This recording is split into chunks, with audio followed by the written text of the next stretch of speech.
È crisi dura per la carne bovina. Calano i consumi sotto la pressione di aggressive campagne di quanti la vorrebbero bandire dalle tavole, mercato che gioca al ribasso. Tanti allevamenti hanno chiuso o sono sull'orlo di chiudere. I forti costi di gestione delle aziende e la pesante burocrazia rendono la carne nazionale e veneta in particolare poco competitiva rispetto a quella importata, che è di qualità non sempre buona e che non ha le stesse garanzie e controlli lungo tutta la filiera.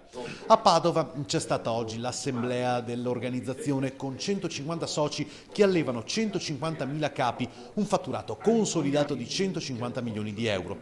La sede è a Ospedaletto Euganeo. Dati positivi per Azove, che ha chiuso il bilancio dello scorso anno con un più 15% di fatturato e macellazione.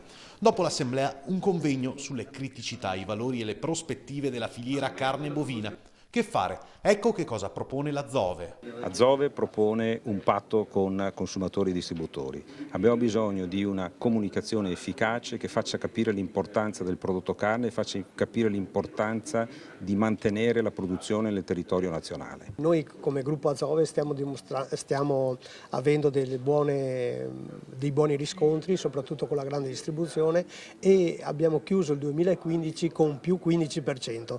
Questo fa ben sperare, credo, anche al futuro. Nel Veneto si allevano 450.000 bovini da carne, metà della produzione nazionale.